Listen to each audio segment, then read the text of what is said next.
We are the Gujarat Technological University. Since its inception over a decade ago, GTU has been empowering young and curating minds to realize their true potential. Over 4 lakh inspired students are enrolled with one of the premier academic universities in India. With more than 450 affiliated colleges in its fold operating across 5 zones of the state, GTU, the International Innovative University, your place to move forward.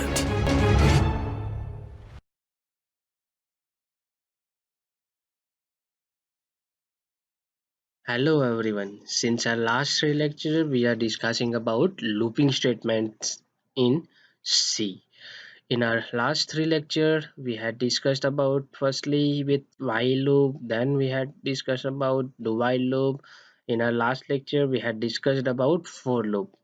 Today we are going to discuss about nesting of loop. Okay.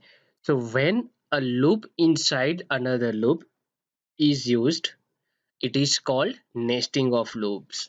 Okay, so in such situation we have to use a loop inside the loop. This concept is known as nesting of loops. Okay, nesting can be for any numbers of level. It means that we can use any numbers of loop inside the another loops. It means we can do nesting for any numbers of loop. Okay, for example, if we have a loop, okay, with the control variable I, okay, and inside this loop we have another loop with the control variable j, okay. In this concept is known as nesting of loop. Now over here the loop which is inside the another loop is known as inner loop, and a loop outside the other loop is known as outer loop. Okay, so if I talk about this example, okay, then how this loop can be executed. The programming control is starting from here. Okay, then first the value of I is initialized and it will the value of I is 1. Okay, now condition will be checked. That condition will be 1 less than or equal to 3. Now condition is true, then control is given over here. Now program will go to the next loop. That loop is of control variable j. Okay, over here the value of j is initialized by 1. Okay, now the condition for the j is checked, that is j less than or equal to 3. It means 1 less than or equal to 3. Condition is true, then control is given to inside the body of the loop. Statements over here will execute, and then now control is given to think the control variable. Now our control variable will be increased and the value of j will be now 2.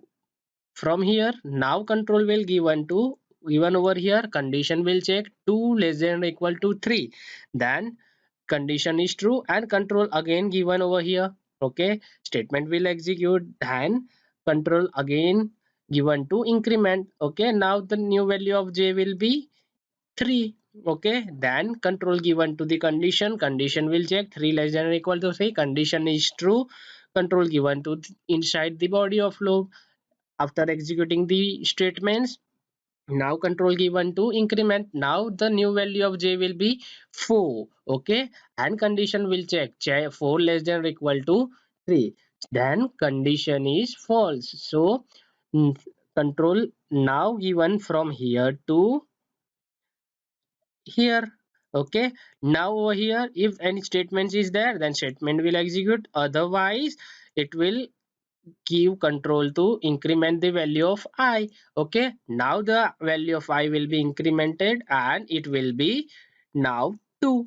Okay, now this value of I given to the condition, and over here now condition will check, condition will be 2 less than or equal to 3. Condition is true, then control will given over here. Okay, now control will pass to the inner loop, and over here the value of control variable j will be initialize with j equals to 1. Okay, same thing is done for the value of j equals to 2 and value of j equals to 3. Okay, after it, again control go to the incrementing the value of I. Now value of I will be I equals to 3, and same is doing for j equals to 1, 2 and 3. Okay, after this iteration, now control is given to the increasing the value of I. Now the I will value of I will be 4. Now this condition will be false, so now control will be given to outside the outer loop. Okay, so by this example we can observe that for each value of I there will be a value of j. Okay, we can check for I equals to 1, there are value of j 1, 2 and 3. Okay, then again for value of I there will be a all value of j's.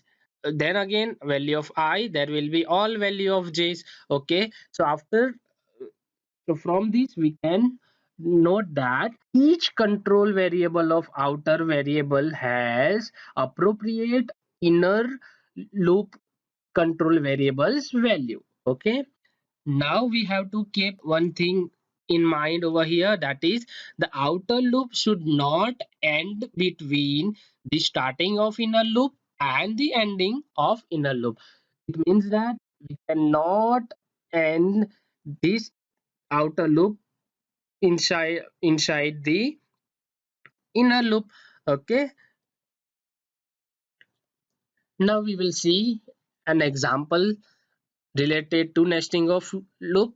Okay, and it is write a program to calculate average and total of 5 students for 3 subjects. Okay, now first thing is calculating the average and total. How we can calculate the average and total? If we want to find average of 3 subjects, okay, then we have to firstly make total of that total of that 3 subject. Then to find average we have to use this total, and we have to divide this total by total number of students. Over here we can take the example of 3 subjects, so we have to do total divide by 3, which can give the value of average. Now next is we have to calculate the average and total of 5 students for 3 subjects. Okay, if it is, if the things average and total is find only for 3 subjects, then it is okay, but we have to do this procedure for 5 students. Okay, so we have to do like that.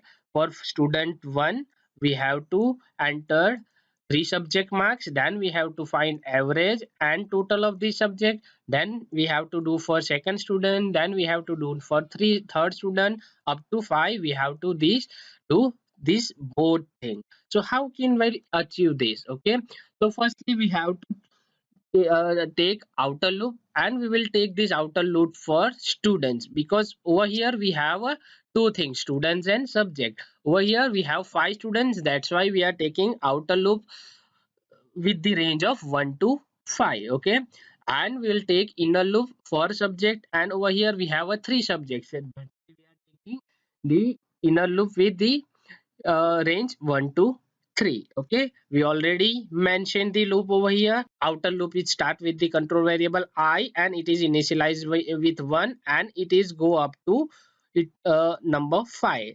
Same for inner loop, control variable is j, it is initialized with 1 and it is go up to 3. It means 1, 2 and 3. Okay, now we'll take input inside the uh, inner loop. Okay, because we have to take the 3 subjects marks for 5 students, so we must have to take input inside the inner loop. We have to do like this, nf percentage the comma and percent marks. We have to do this for 3 subjects, so we'll write inside the inner loop, and this inner loop will execute it for 3 times, one by one. Marks of 3 subject will be entered. Okay, parallelly we have to calculate the total also. So for that we have to do total equals to total plus marks. Initially we will take the value of total with 0. Okay, so inside the inner loop we'll do two things. First thing, we will take the input from the user for marks of the subject, and then we'll parallelly will find the total of it. Okay, over here a inner loop will be end, but we have to calculate the average. So where we can do it, we have to do the average over here, because if we'll do average over here, then all five students entry will be done, and we don't have the average of individual students. Okay, so for that we have to do the average over here. Okay, for that what we can do, so for that we are taking an equation. That equation is nothing. It is average equals to total divided by j. Okay. So after executing this loop, we will have a value of j is 3. It means it is a total number of students. Then we have to write total divide by 3, because we have a total value also, because we entered 3 subject over here, and parallelly the total of these 3 subject is also stored in variable total. This is the way through which we can find the average. Okay, now the loop will goes to the next iteration of I. Okay, and then over here we have to keep things into mind, that we have to make the value of total with 0. Why we have to do it? If we do not reset the value of total, then the value of total is increased. Okay, for example over here the first student total is over here, and we if we will not make it 0, then the other subjects value other subjects marks is already done total into the same. Okay, so we must have to the reshape the value over here, and that is total equals to 0. Okay, and now this same statements and this same loop is executing again and again for student 1, student 2, student 5, and then the loop will be terminated. Okay, now we'll see this concept into the turbo C++. Okay, so I already mentioned the header file and main function over here. We'll start with the declaration of variable. We are taking the data type integer, control variable I, control variable j. Then we have to use a variable total to find the total of 3 subject. Then we have to take a variable for a marks. Okay, then we are taking also a variable with float data type, and it is nothing but for average. Okay, now we are writing the function for clear the screen, that is clr scr. Okay, now we are going to write the for loop. Okay, and this is the outer loop, and we are using control variable I for it. We are initiated this loop with I equals to 1. Then we have to use I less than and equals to 5, because we have to find the total and average of 5 students. Then we'll increase the value. Then inside this for loop we have to reset the value of total, and for that I'm doing total equals to 0. Then we have to write inner loop. Okay, with the control variable j, we are initiated the value of j with 1, and then condition will write j less than or equal to 3, because we have to you find the average and total for each student for 3 subject. Okay, then we have to do j plus plus. Okay, now inside the inner loop we have to take the input of 3 subject marks. So we'll write like this: printf. Okay, enter marks of subject 1. Okay, so for that I'm using percentage d over here, and instead of percentage d we have to print the value of j. It means the output for this statement will be like this: enter the marks of subject 1, then it will be enter the marks of subject 2, likewise. Okay, for that I am taking the colon and space. Now we have to take input. For that we are writing scanf function. Okay, percentage d, okay, comma, and person marks.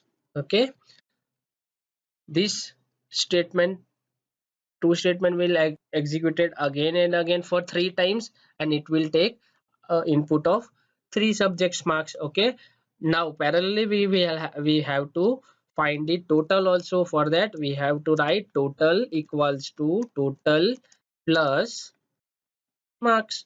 Okay, so now we'll have total of these 3 subject after the inner loop, and inside the outer loop we have to find the average, and for that we have to write average equals to total divide by j, because we have to find the average of 3 subject. Okay, and over here we these two variable have a data type integer. So if we'll do the division of two integer value, then the floating point value will be not there. Okay, so for that we have to do casting over here. So we have write float inside the bracket. Okay, this is how we can achieve the typecasting. Okay, one thing is over here, if we want to give a message like this student 1, student 2, student 3, then we have to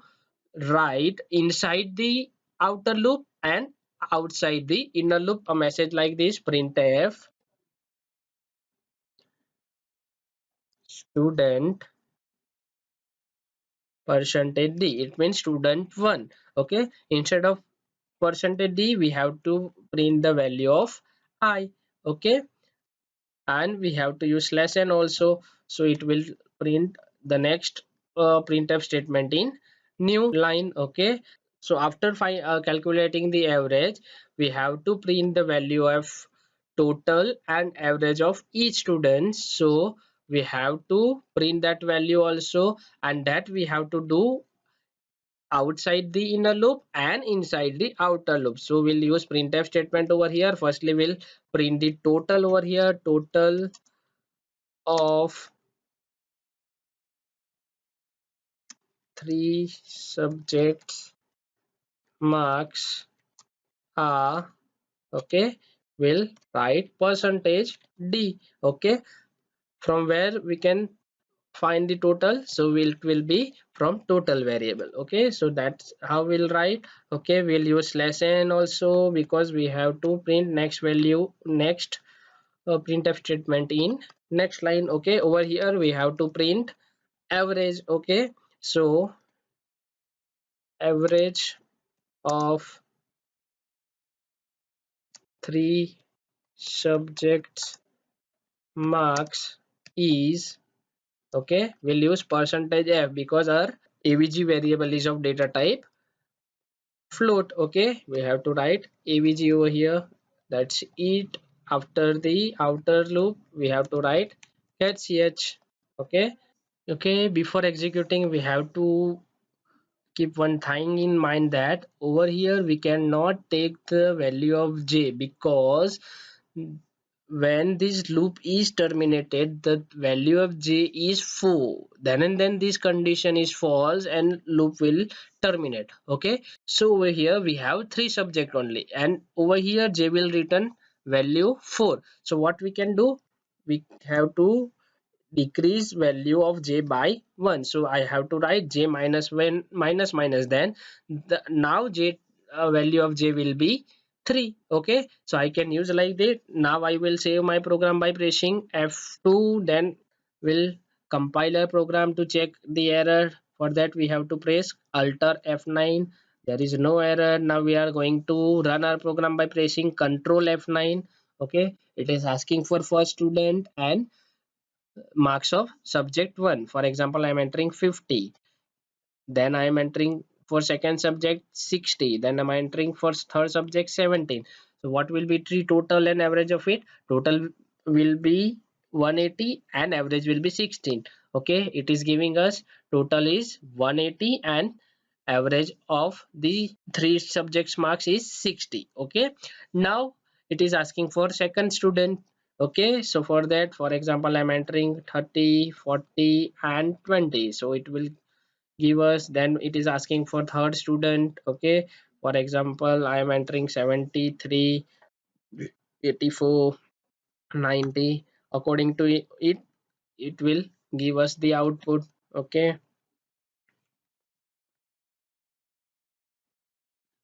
okay, it is asking for student 5.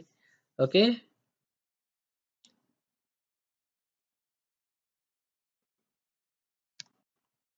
okay, this is for last student. Now our loop and our program will exit. Okay, that's it for this program. Now we'll see one more another example, and it is about write a C program using for loop construct to find out all Armstrong numbers between 100 to 500.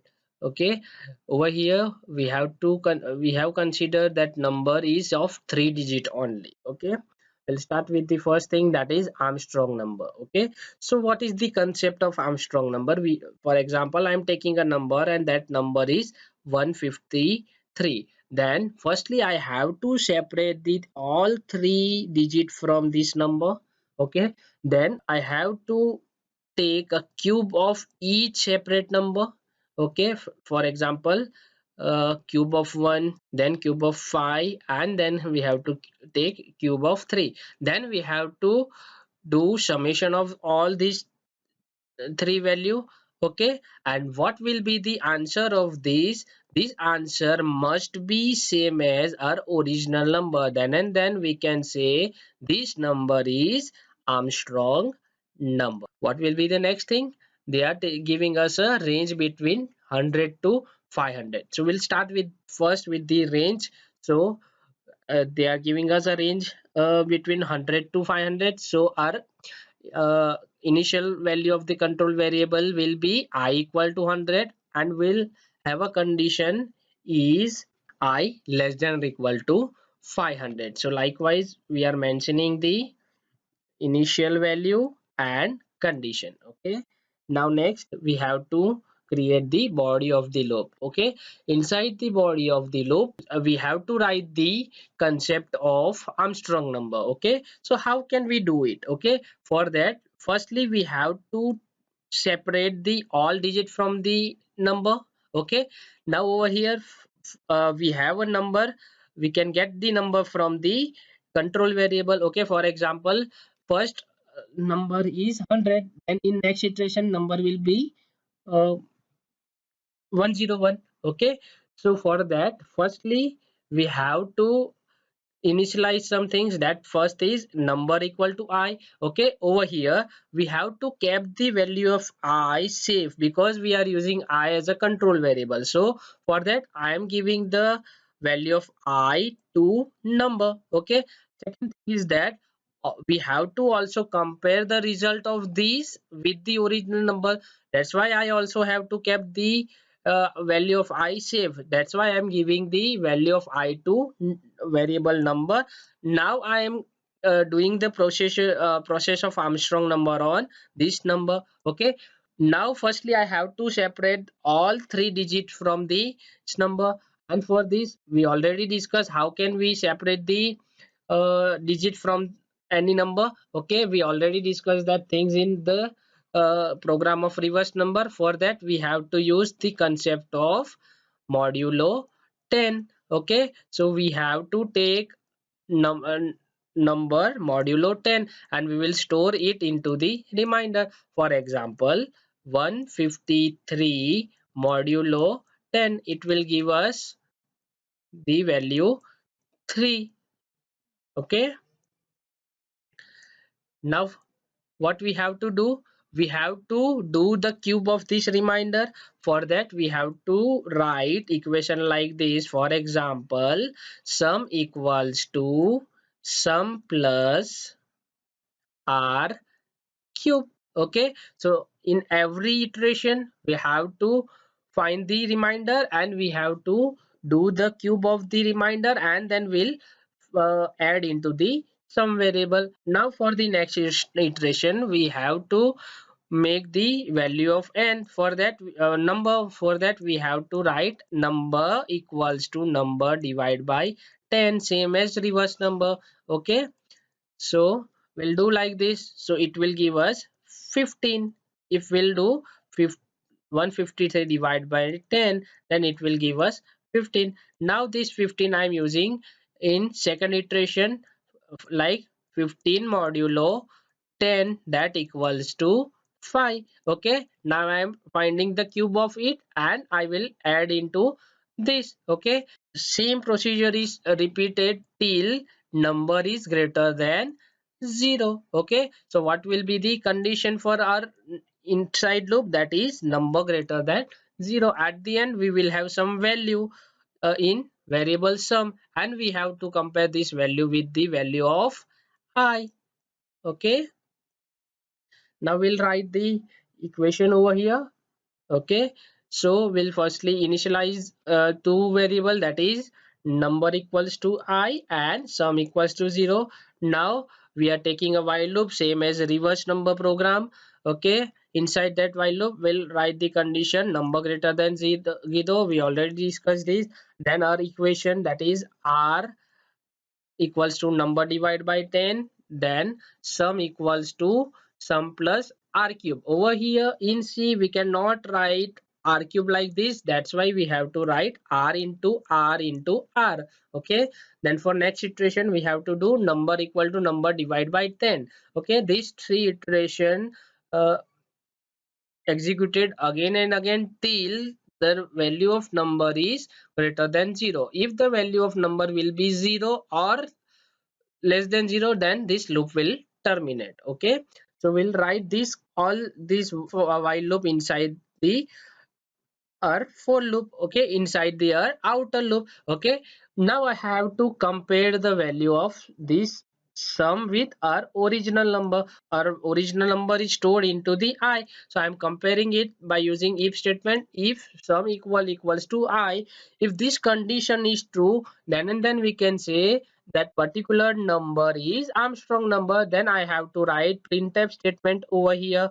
Okay, and that thing I have to write inside the outer loop, but outside the inner loop. Over here our outer loop is for loop and inner loop is while loop. Okay, so I will print the value over here and that value will be sum. Okay, or I. Okay, I'm giving this example inside the nesting of the loop, because every time such situation is not like that. When for loop is used inside the for loop, we can use any loop inside the for loop, or we can use any loop inside the any loop. Okay, so concept of nesting loop is using a loop inside the another loop. Okay, now we'll see the demonstration of this Armstrong number program into the Turbo C++.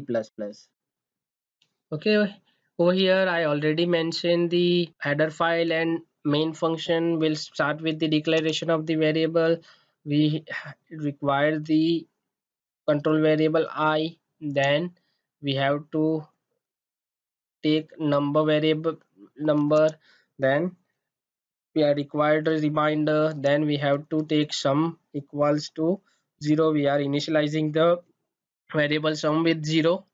Okay, now I am using clear screen function by writing clr scr. Okay, now next I'm writing for loop.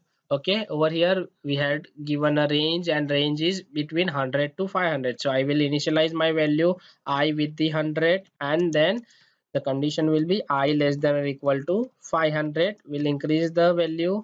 Okay, so for that I plus plus. Okay, creating the body of the for loop. Inside that we firstly we have to give the value of I to number. Okay, we already discussed why. Also we have to write sum equals to 0 over here, because for every iteration we make, for each and every iteration we have to make it, or we have to reset it to 0. Now we are using while loop over here.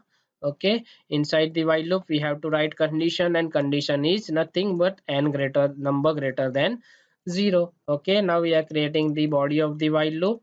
Okay, and inside this while loop we have to write that three equations, that is r equals to number modulo 10. Okay, then sum equals to sum plus r cube. So for that I into r into r. Okay, for next iteration we have to write number equals to number divide by 10. Okay, that's it. Okay, outside this while loop we have to check that sum, the value of sum and the original number is same or not. For that we have to take if statement. If sum equals to I. Okay, if this condition is true, then we can say the number I is Armstrong number. For that we have to write over here printf. Okay, we'll print the value of I. Okay, for example percentage d and comma, we have to write I over here. Okay, before this for loop will print a single printf statement which gives a message, that is Armstrong numbers are. Okay, so we'll write like this: Armstrong numbers between 100 to 500 are. After that it will print a value from here. Okay, now we have to write cat ch outside the outer loop, it means outside the for loop. Okay, we'll firstly save our program by pressing F2. Okay, now we'll compile our program by pressing Alter F9 to check there is an error or not. There is no error. Now we are going to run our program by pressing Control F9. Okay, it will gives us a number between 100 and 500, and all those numbers are Armstrong number. First is it is 153, then 370, then 371 and 407. That's it for this program. That's it for this lecture also. That's it for looping statements in C also. Our next lecture will discuss about break and continue statement. Thank you.